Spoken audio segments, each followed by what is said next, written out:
Hey, welcome back to the Life in Wonder channel. Today we're talking about something that has been on my mind for some time now, and it's really just how do we go about finding a therapist? If you've identified that you think you need a therapist, how do you go about finding one? I found over the last several years that finding a good therapist for you is a lot like dating. And I just want to provide you guys some insight. I just want to provide you all some insight on things you should consider as you're thinking about therapy. And why I'm bringing this up now is because typically the winter season, the holiday season, it I using the word triggering sounds so overused, but it can be triggering for a lot of people, and sometimes it's difficult to know where to turn depending on what you're struggling with, what your challenges are. So I am going to give you some insight into how I would go about looking for a therapist. I have had a few different therapists between my 20s and 30s, on and off.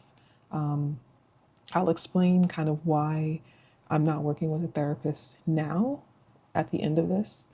And actually, let me make a note to do that because this is not scripted and I don't want to forget that I made a promise that I did not follow through on. So, what does it mean to work with a therapist? Oftentimes, the people who really do need therapy are not seeking it out.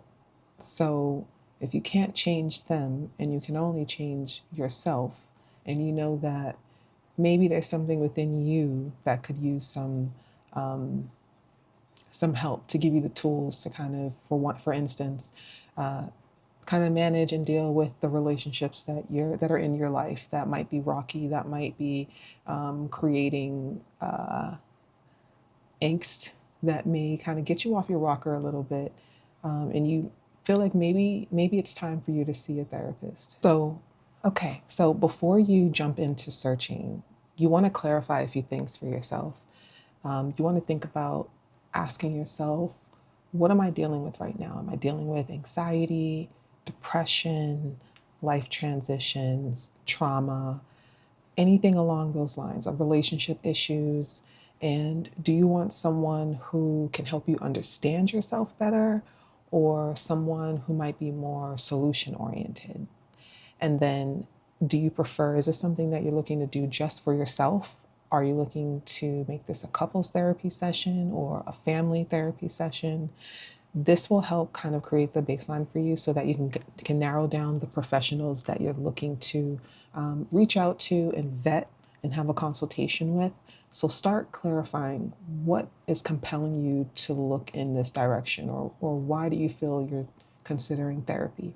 Because therapists have a variety of different skill sets. Well, let me be clear. They aren't a Swiss Army knife. They actually have certain areas and modalities that they focus on, and I'll talk about that next. So you want to make sure that you're pairing yourself with the absolute best professional who has the experience in what it is that you're truly struggling with. Okay, so now therapist types and their approaches. Want to keep in mind, I'm not a therapist, so I did have to do some research in order to help you because this was the research I needed for myself when I was going through therapy. So I would say one particular technique and approach that's common is CBT therapy, which is cognitive behavioral therapy. It's focusing on your thoughts, your feelings, and behaviors, and it's more solution oriented and and structured.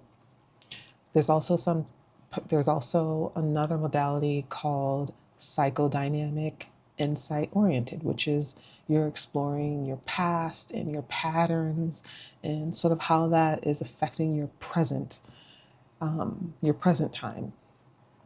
There's also a more humanistic, person centered therapy approach, which is really emphasizing self growth, empathy, and it says non judgment, but all of these modalities and approaches, therapists aren't judging you.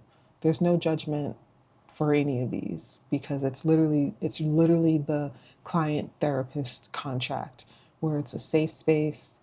for you to be able to kind of share your vulnerabilities with someone who can view you from an objective perspective. There's also somatic and EMDR, which is very useful for trauma and body based work. I will say, just from what I researched and what I've seen, if you find that this is something that is more in line with the type of therapy and approach that you're aiming for, it's very crucial for you to really kind of get an understanding of the therapist, their experience, their approach with somatic and EMDR, because from what I'm finding, based on what the sessions are like, it can bring up things that you may have buried from your childhood, and you don't really know what that what looks like for you in real time. So it's going to be very important for you, if you're going in like the somatic EMDR approach, which is again useful for trauma and body-based work.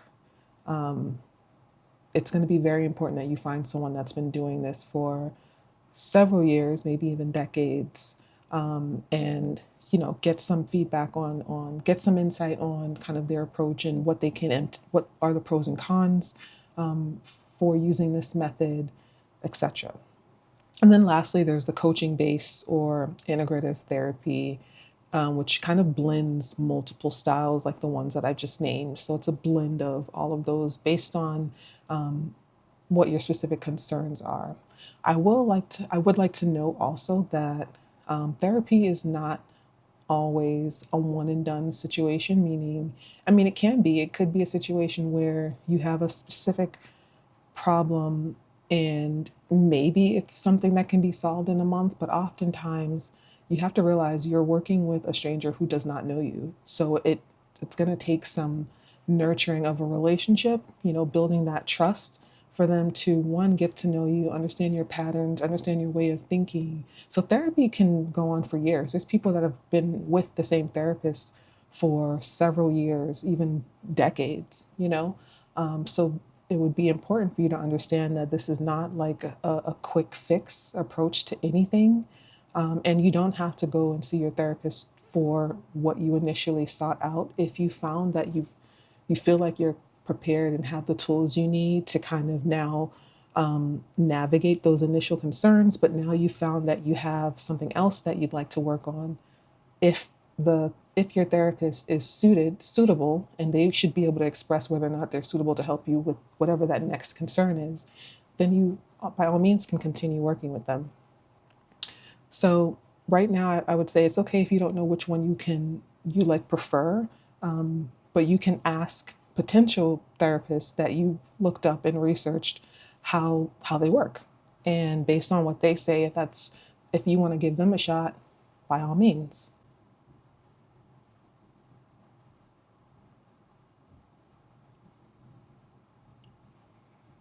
One thing I noticed when it comes to looking for a therapy professional, when it comes to their credentialing and licensing, there are so many letters behind, so many possible letters behind the name of your therapist. Some have like LPC, LMFT, LCSW, a PhD, a psych degree. It's important that you first just make sure that the therapist that you're choosing is licensed in your state, because every therapist, working with a therapist does not mean you can work with a therapist from any state. They have to be licensed in the state that you reside at the time of taking the sessions. So that's also important. I wanted to go back to that modality, the EMDR, somatic, which is like the more trauma informed approach. You want to make sure that your therapist is licensed in EMDR if that's something that you're looking to do, if that's the direction you're looking to go in for your therapy approach. I want to also talk about budget and insurance. Just because I know a number of like therapists or social workers that have their own practices, I know insurance can be a touchy subject, where you're, as a client, and this is even my own experience, they may not take all insurances. Some insurances on the billing side and this might be more than you need to know, but maybe it's going to be beneficial for you, because when it comes to like billing and taking co-pays and you kind of navigating that process after you pay for your session, this might shed some light into kind of what they're kind of dealing with on the back end. And working with insurance billing is a pain in the ass for therapists.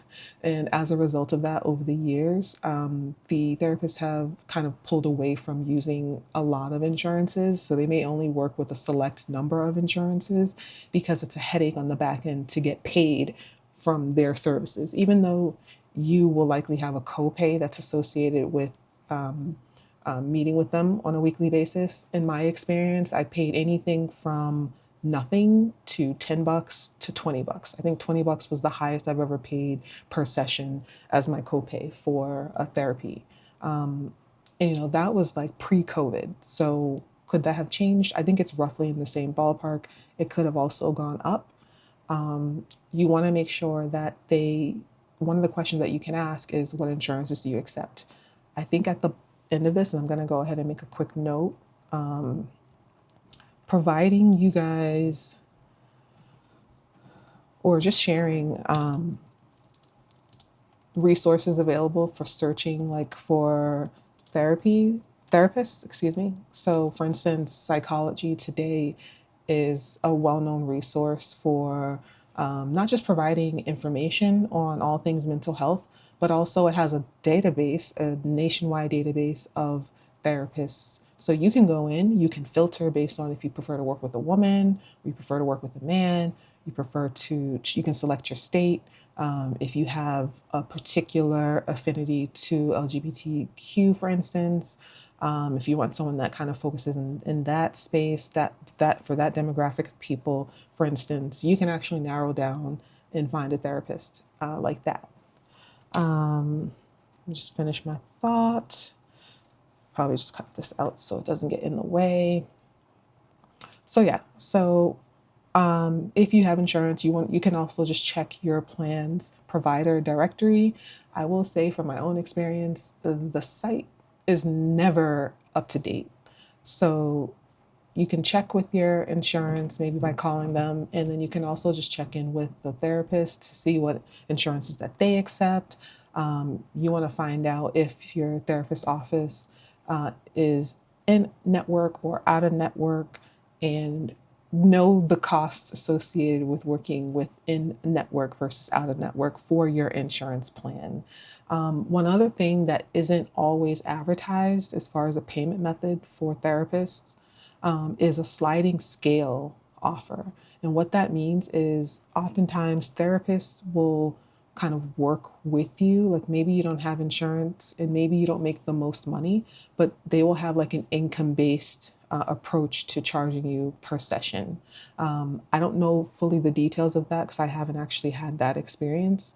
But it's likely going to be like verification of income, and based on that, you and the therapist will work out what you pay per session.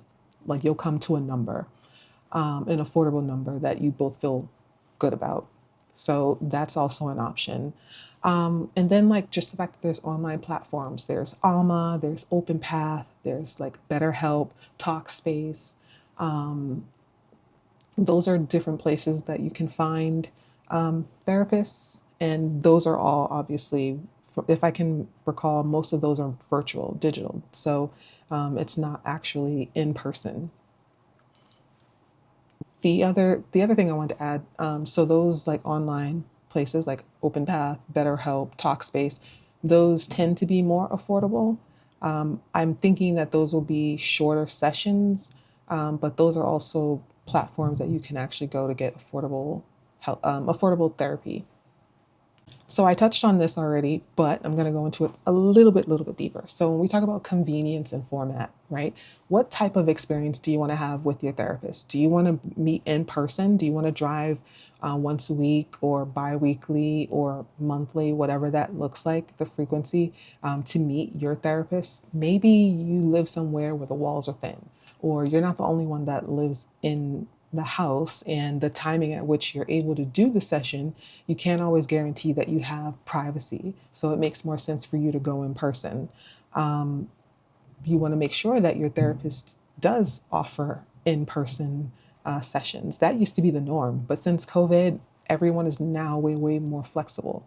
So think about it. Do you want someone that you can meet with in person where you can feel like you have that that space to kind of just open up and not have to worry in the back of your mind if someone else is going to be listening in?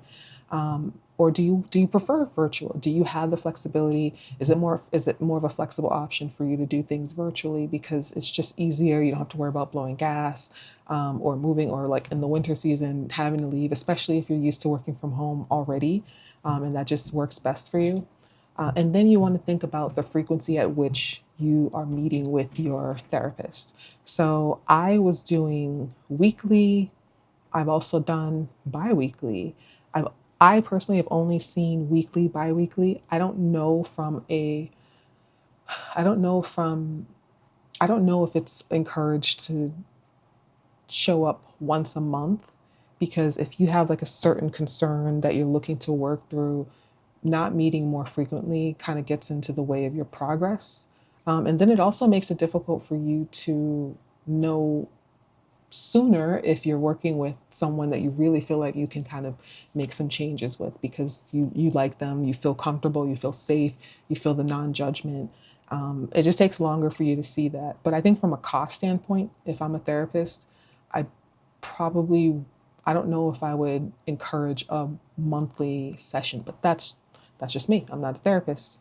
I'm sure they're out there, but that's why you ask. You find out the frequency at which you think you need to meet, and then what they have available, and you guys meet in the middle. Because consistency matters, right? You want to do what feels most sustainable long term for you. So, obviously, if you're doing in person, the location's going to matter. Do you want to just meet someone the next town over? Are you comfortable driving 20 miles to meet your therapist once a week, twice a month, 4 times a month, depending on what that frequency is?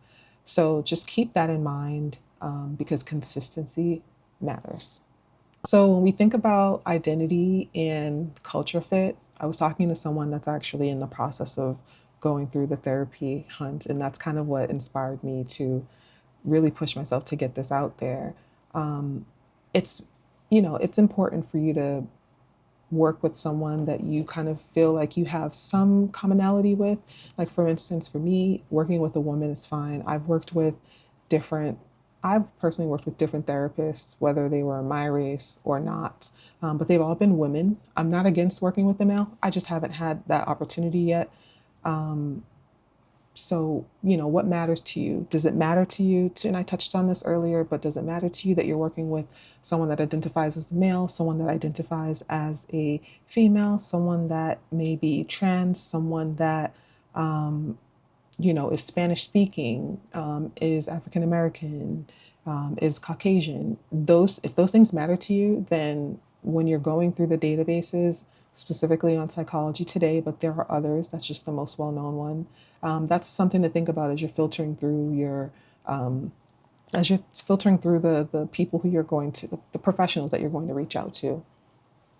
So I think it is really important, and just reflecting on my past experiences, it is really important to work with someone that, maybe shares your background, can have a deep understanding for your experience, your upbringing, or at the very least, has an understanding of intersectionality and what it means to have walked in your shoes, had your lived experience, because I think that's all a part of feeling safe, right? That's all a part of feeling safe, and feeling like you're not getting the judgment that you might get from someone that you would probably deem an outsider.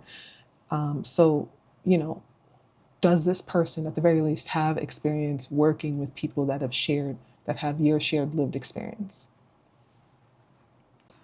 Okay, so I'm like sitting here in my comfy. This is how I sit at work when I'm cold and I can't put my like comfy hoodie on. I just put the arms on and just sit like this, and I'm totally fine this way. But it's not good for my posture. But let me just try to adjust this a little bit.